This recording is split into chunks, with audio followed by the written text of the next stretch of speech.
I know from personal experience it can be tough to transition from a student nurse to a professional nurse. I remember when I started my first job in the emergency room, and I sat there twiddling my thumbs because I still had not successfully gotten an IV in and I was about to hit the ground running. Little did I know that there was such a thing as nurse residencies. And that's why I'm excited to tell you about HCA Healthcare's nurse residency program. This program supports newly graduating nursing students at the early stages of their careers. HCA Healthcare's year-long nurse residency program helps first-year nurses transition from the classroom to working in the field with confidence. Plus, nursing residents get access to a range of opportunities to learn from specialists in various areas, such as ER, critical care ICU, and surgical services. And there's a variety of other great benefits. Learn more today at careers.hcahealthcare.com/residency. Again, that's careers.hcahealthcare.com/residency. HCA Healthcare is an equal opportunity employer. Welcome to the Nurse Leader Network podcast with your host, Chris Racinos. Wherever you're going on your nurse leader journey, we're here to help you get there. Welcome, everybody, to another episode of the Nurse Leader Network. I'm your host, Chris Racinos. Today, we have a very special guest, Teresa Lodato, who is the best-selling author of Why Aren't You Listening to Me? Elevate Your Emotional Intelligence and Connect with Your Team. She's also a podcast host of Everyday SHero. Welcome, Teresa. Hello. Thank you so much for having me. I'm so excited to be here. Awesome. We're excited to have you. And the topic that we're going to talk about today is something that I think is really important. And to be really honest, I think it's probably the most important topic that you need to have as a leader, especially a nurse leader, where you're leading teams of people that take care of patients. And so I'm going to just dive into our discussion around emotional intelligence. So, Teresa, could you tell us a little bit about what emotional intelligence is and how it can help our nurse leaders achieve greater results with less effort and improve their joy? Absolutely. Well, you could probably do a Google and find some different ideas about emotional intelligence, but the way I see it and the way I work with my clients around it, developing it, is just the ability to have awareness, to be able to increase your empathy and compassion and come from things in a way that sets you up to be as non-judgmental and as neutral as possible so that you're not triggering other people in relationships. I really think that emotional intelligence is that workhorse in relationships. It's not only going to help people in their work lives as leaders, but it's also going to help in all areas of their life. And I think with leaders, especially, the capacity for leaders to be able to understand, communicate effectively, be in a mindset that is supportive, and is able to help people to become their best selves are really some gifts of emotional intelligence. And I think with your audience in particular, being nurses and medical staff, most of your listeners are probably already in touch with their empathy. They're probably already compassionate. And so a lot of you might be saying, gosh, why do I need this? Well, the other part of emotional intelligence that they don't really talk about online, but what I speak about in my book and what I work with my clients about is also creating boundaries. It's being able to be in the present moment and really tap into your innate wisdom, into your gifts, into your body wisdom in order to make decisions, in order to choose how you're going to go about handling a particular situation, examining your unconscious beliefs, your perspectives that you might have on a situation or even on a person. And I think those are some additional things like that I said that don't normally come up on the internet, but that I discuss because it's so important. When you start talking about emotional intelligence, you're not only talking about all those things that I just discussed, but you're really bringing that awareness inside and taking things that are unconscious and bringing them up to the surface and making them conscious. And I think that when you're able to do that in a way that is healthy and constructive, it makes you a better leader, a better friend, a better parent, a better everything in life. Wow. So you used a term that I've never heard before, body wisdom. Could you tell me a little bit about what that means? Sure. For me, because I am so in touch with my gifts, I mean, emotional intelligence is something that I think all of us have within us. However, it's something that I've really honed and developed in myself probably over the last 10 years. And what that process of body wisdom is really just to be able to get in touch with your body and have your body give you information that you don't normally get with your typical five senses. So it might be something, some people call it intuition. It is, however, it's actually something in between intuition and the five senses because you're actually using your body in order to get answers. So like one example that I teach clients is how to check in with themselves when they're making decisions. A lot of people that are empathetic and compassionate, who maybe don't have the boundaries that they could have in order to have healthy relationships and to not get stressed out all the time and burnout, a lot of times what ends up happening is they end up taking in too much information and their mind is not able to sort it out, and that's how they get stressed.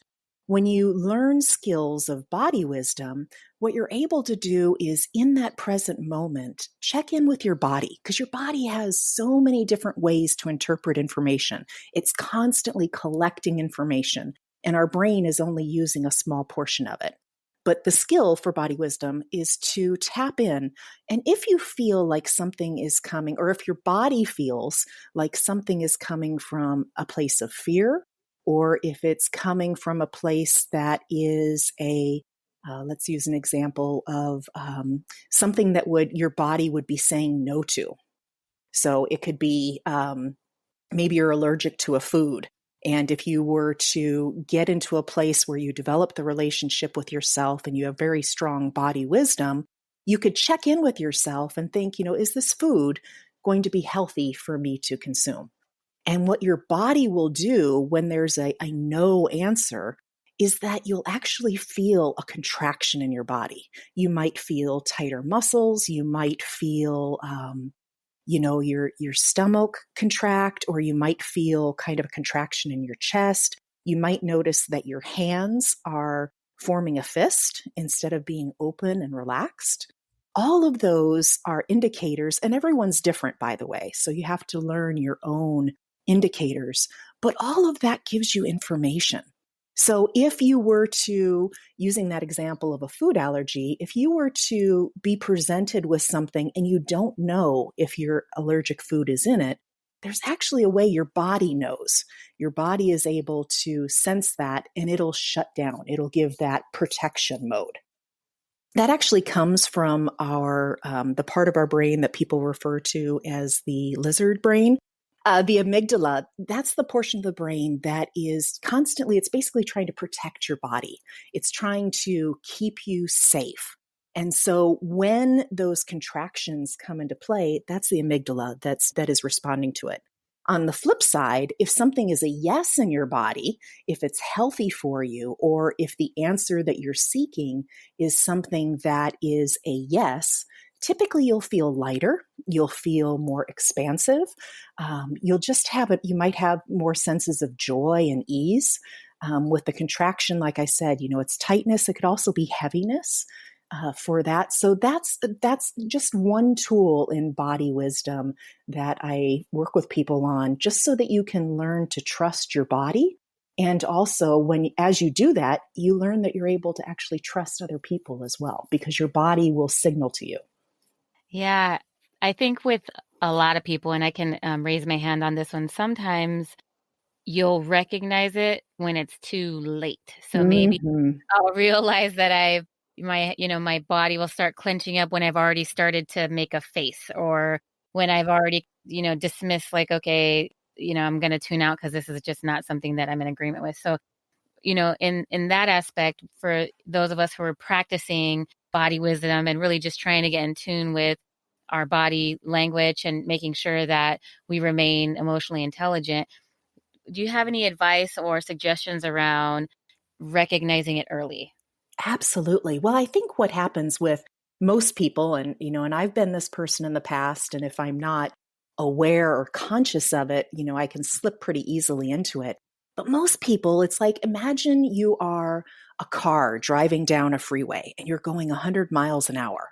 Chances are you're not going to be able to read the little signs on the side of the road that tell you that things are coming up, curves ahead. There's a pothole or there's a hazard. However, as you slow down on the freeway and you drop it down to say like 50, chances are you'll be able to read the bigger road signs more clearly. It's kind of like that in life. And I say that because when our mind is going 100 miles an hour, we're thinking about all the things that we need to be doing. Your attention is being drawn in 100 different directions. That is what is equivalent to going 100 miles an hour down the freeway and you're not catching the signs. So the antidote to that is to learn to practice presence.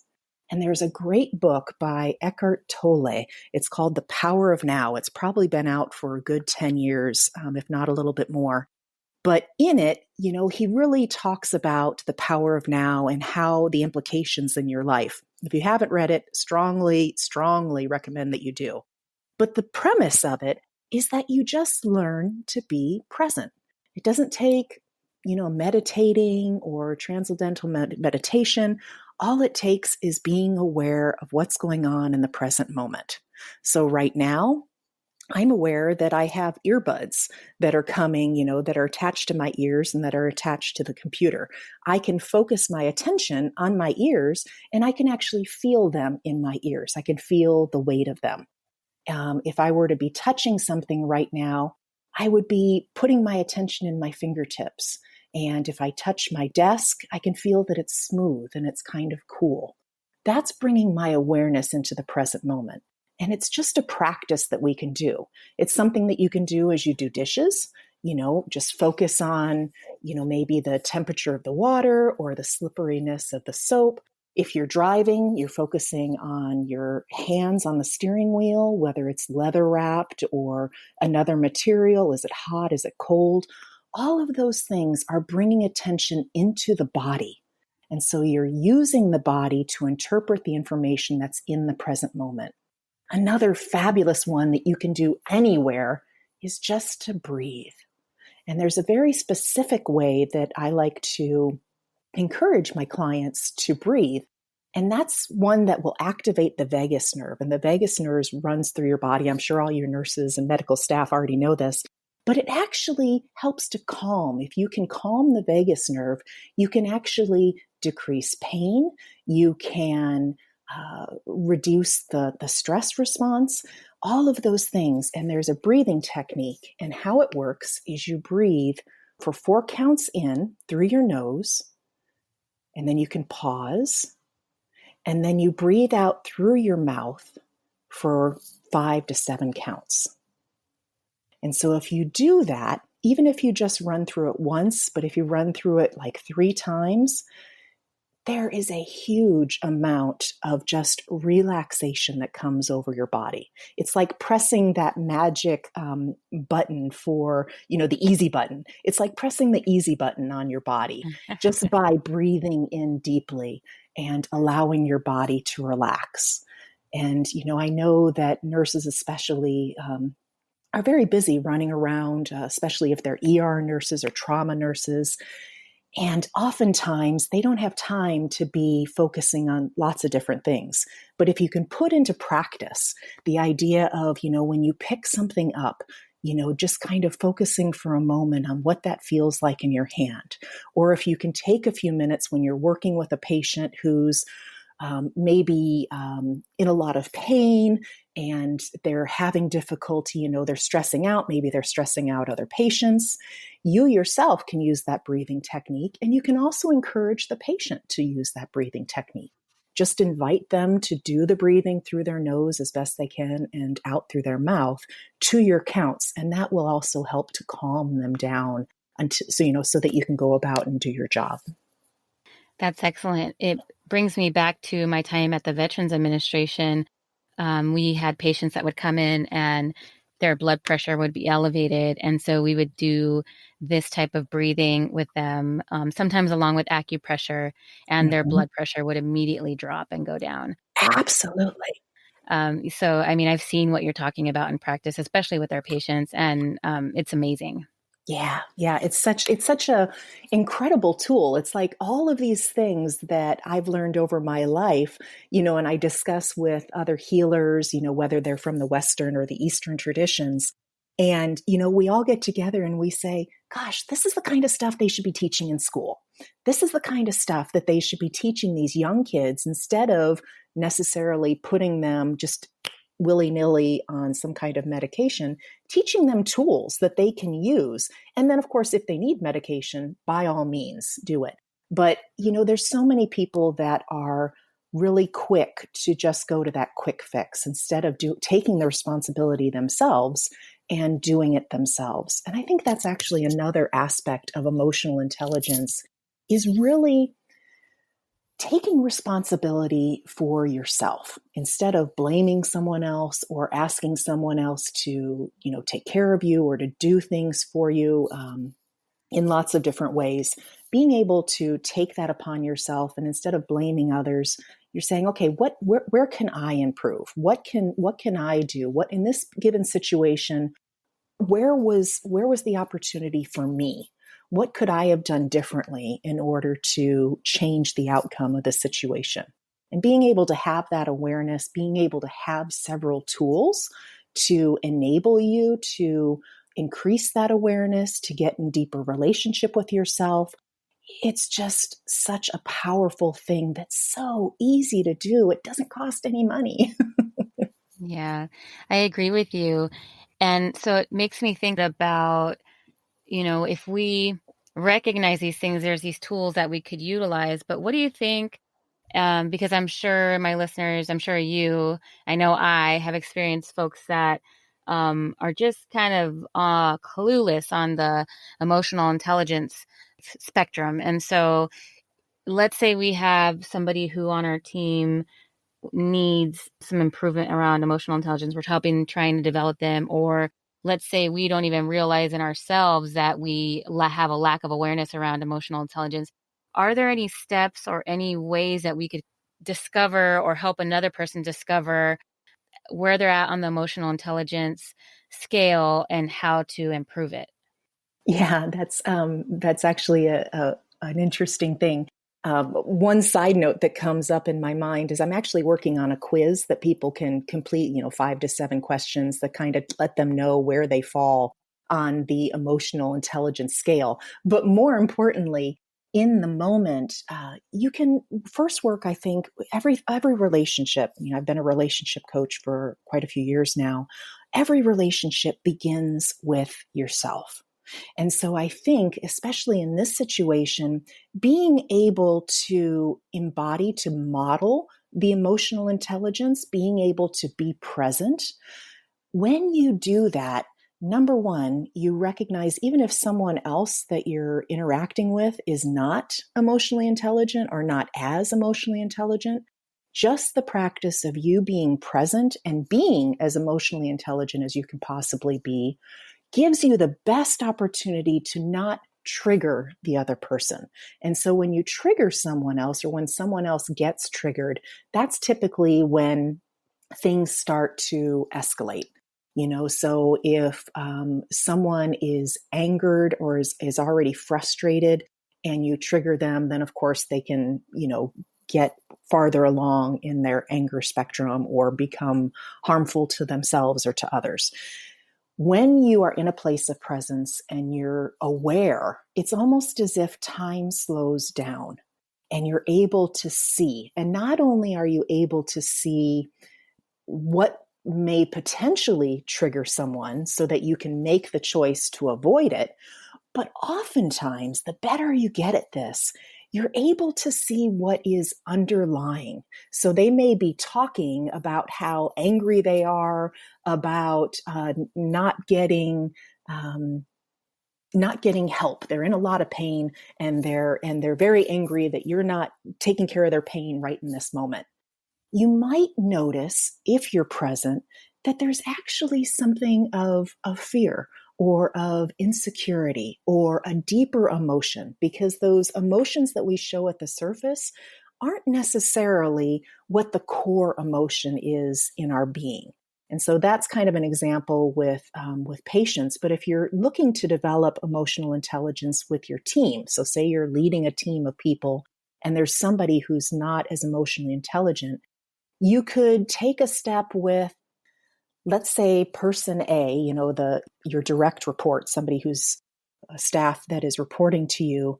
Maybe they communicate something to a patient that they shouldn't have communicated, or they communicated in a way that wasn't appropriate.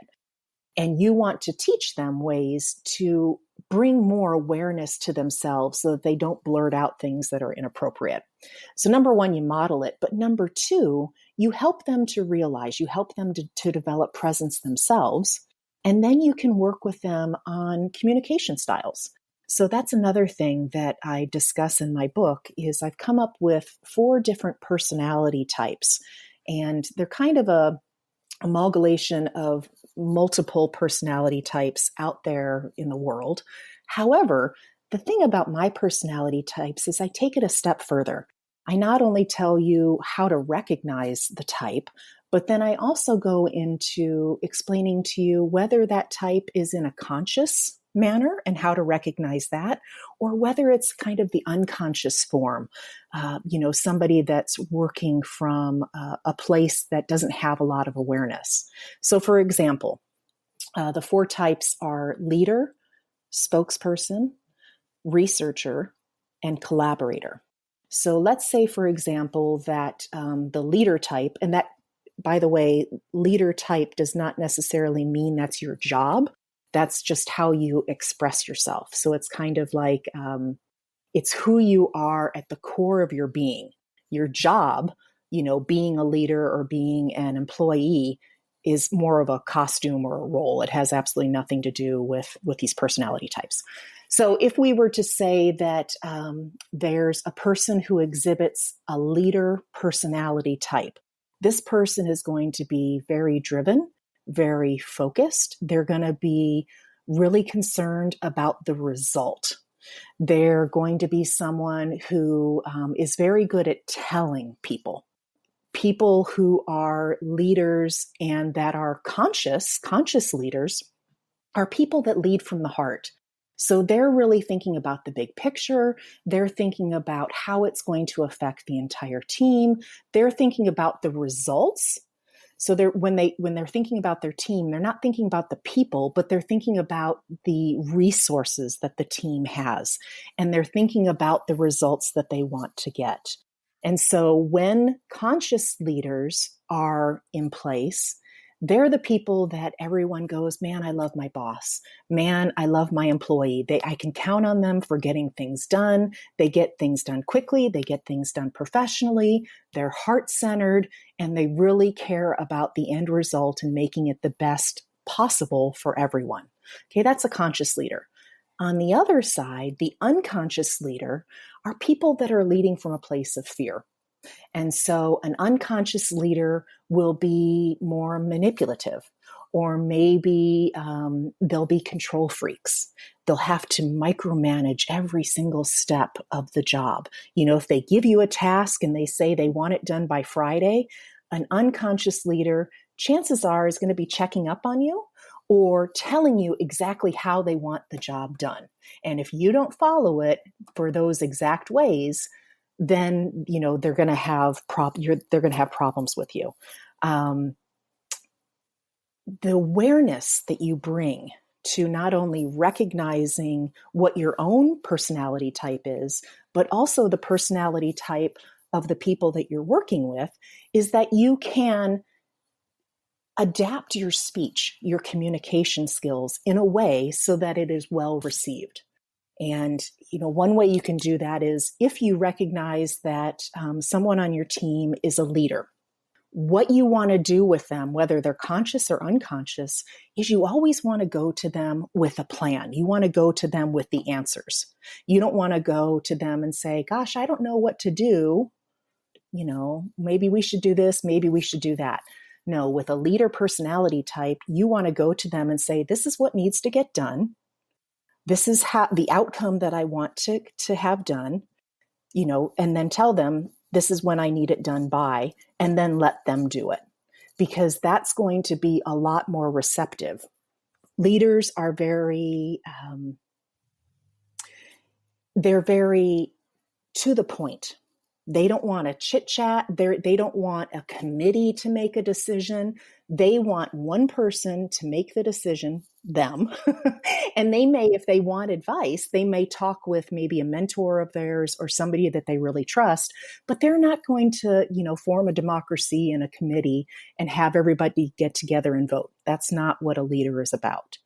On the other hand, a collaborator, that would be ideal for a collaborator. A collaborator wants everybody to get together with a committee. They are focused on people. They want to make sure that everybody on the team is taken care of, everybody's happy, everyone's settled, everyone's getting their job done. They're the people that, come together and like, oh, let's make it a potluck, let's everybody bring something.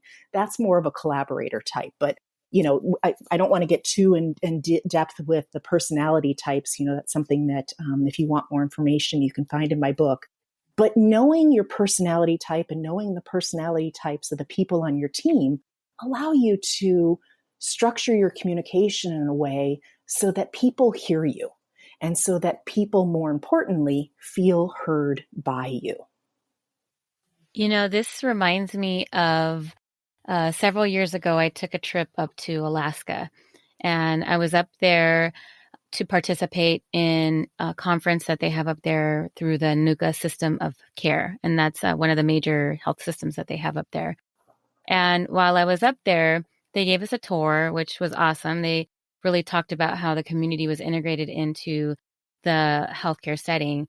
But what I noticed was that as I walked by desks of nurses and physicians and staff and social workers, everybody there, they had a little symbol outside of their door or on their cubicle. And it was either a square, a circle, a triangle, or a squiggly. And so I asked about that, and they said that aligned with their personality types, which really sound very similar to what you're sharing with us. And so that was their way of, before you even walk into a door as anybody, what style this person is so that you can kind of adjust your message that you're going to have to them, which I thought was really creative and innovative. And so I can see taking the information in your book and then applying it in that way as to, are you the leader, are you the collaborator? What is it that you are? So that number one, we can identify when we're working on teams, the right folks to be on the team in terms of having diversity and having, at least members from each of the team on the team. But number two, really just understanding the best way to communicate with this individual. So you're kind of taking me back, and it's making a whole lot more sense as to why they did what they did as we continue on our conversation. Absolutely. And I think that is such an incredible idea. I mean, to be able to have it out in front so that people know immediately, how can you best communicate with me? Because there are the people who, certain types like to be told what to do. They just say, hey, just tell me what to do and I'll do it. And then there's other people like a collaborator who wants to be asked. They don't want to be told what to do. They don't want to, they want somebody to say, hey, would you mind doing this for me? It really helped me out. And if you pose your question in that way, man, you've got action. Whereas with someone else, like with a leader, if you said, hey, could you help me out? The leader would be like, fine, what do you need? And it's kind of, that just changes the intention and the intonation of the conversation. Whereas with a leader, you might want to say, hey, I need this done. Can you get this done now? And they'd be like, okay, done, and taking care of it. But I think that's fabulous. And I think that that's something we should integrate into all sorts of corporations and, and business settings. Absolutely. I agree. You've talked a lot about bringing awareness to what we're innately good at. And then you talked a bit about our personality styles. What can you say about bringing awareness to what we are really innately good at, or our gifts, in terms of reducing stress for ourselves and for our employees and for our patients? And, how does that relate to the way we can create deeper relationships? Oh, yeah. So, It's interesting when you are, or when we are aligned with the core of our being.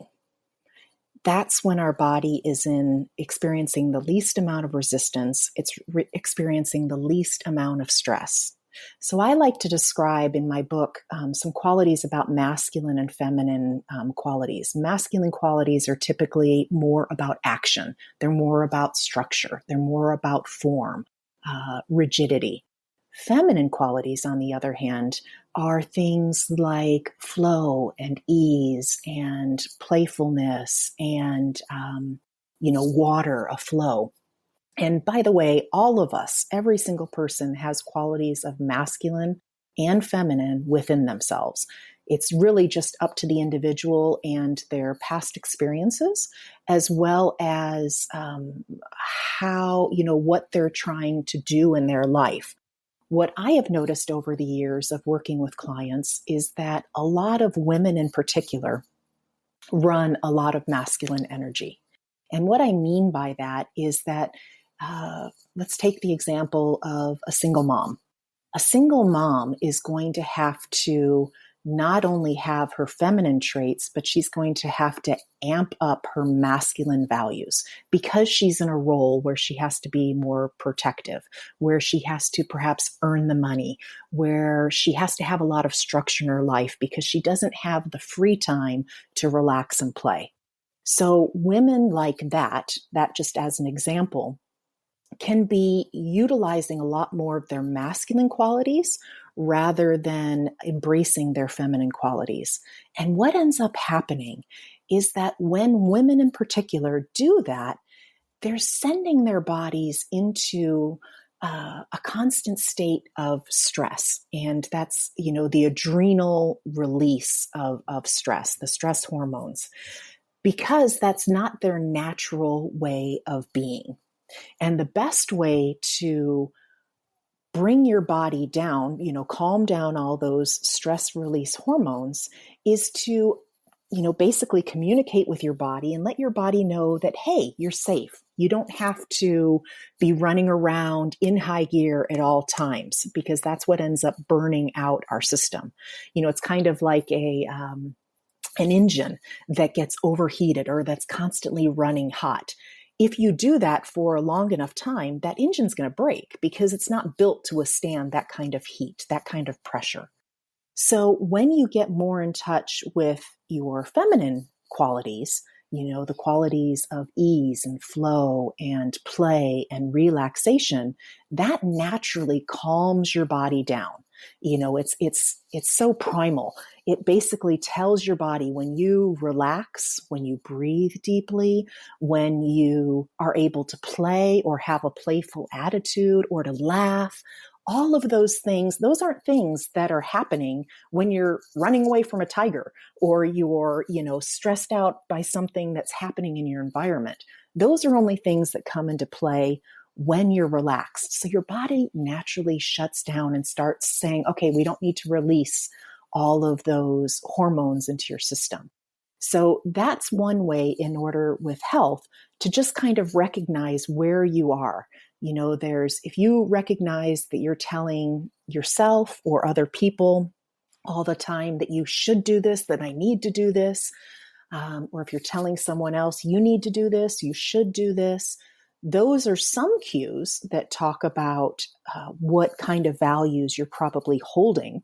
Those action, I need to get this done, any of those kind of things are more masculine. And if you identify really easily with those, and even more so, if you get a little weirded out when I say things like play or intuition or ease or flow, if you're like, ooh, I don't like the sound of that, that's an even more indicator that, an even larger indicator that you're really tied to those masculine values. And you're probably prepared, your body's probably in the stages of burnout or of crashing. So what you can do in order to offset that, number one is the breathing. Number two is that presence. Number three, you can, the ideal thing for everyone is to come into balance within their bodies. And that includes balancing that masculine and feminine energy or that masculine and feminine values or qualities that you utilize every single day. So let's take, for example, a day at work. You come in, you've got your structure in place. Maybe you wake up at a set time, you're out the door at a set time, you've got your job at a set time. Okay, that's your structure. So within that structure, instead of going in high gear all day long, bam, bam, bam, bam, bam, constant action, action, action, action, which are very masculine qualities, what could benefit you is to wake up in the morning, maybe set your alarm for an extra 5 or 10 minutes earlier. And instead of getting up and just jumping out of bed, jumping on your phone, going full gear, take a few minutes and just breathe. Or maybe write some things that you're grateful for in your gratitude journal. Or maybe allow yourself to have a cup of tea. Start your day a little bit more slowly. Or once you get to work, instead of jumping right in and being in high gear, obviously there are times when that's necessary, that you have to do that, but scheduling in time where you can take a pause, where you can spend just 5 minutes and do that breathing exercise, or practice, the presence exercise where you're really focusing on what's going on in your body, because all of those things start bringing forth those feminine qualities and signal to your body that, hey, we don't have to be in that flight or fight response all the time. We can take a break. And so that starts training your body to, instead of staying in high gear, to be able to back down, take a break, and then you can re-engage. I talk about in my book, imagining it like a hurricane. You don't want to be in those winds and that rain that's swirling around where there's just chaos, there's no control. What the perfect place is in a hurricane is the eye. And the eye in that center is calm. There's no wind, there's no rain. It's just calm presence. Or you can think about it as a spoke of a wheel. You don't want to be on the outside that's going round and round and round, and the centrifugal force is pushing you way out and you're feeling stress.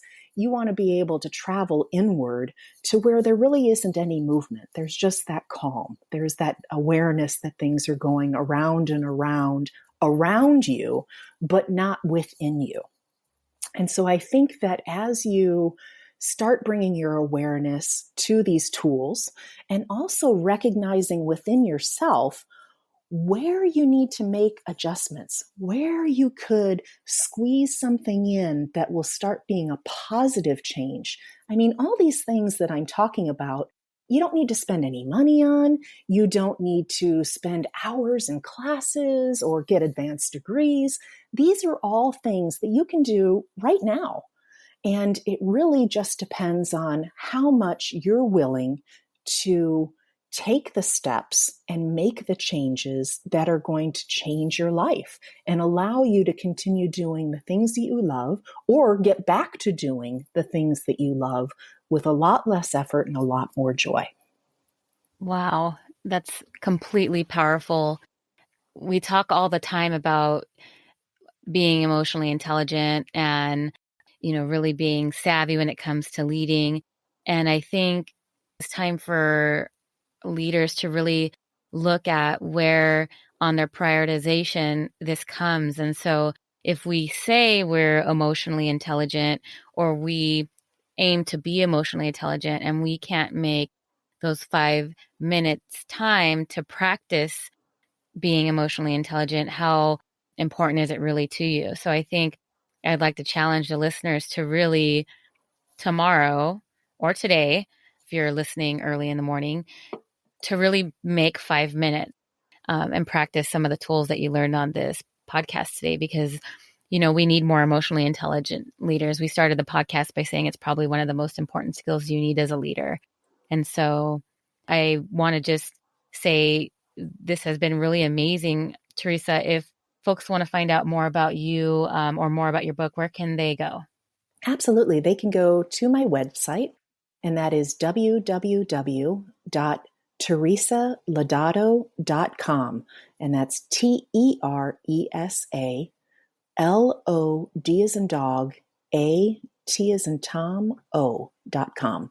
And they've got information about my coaching.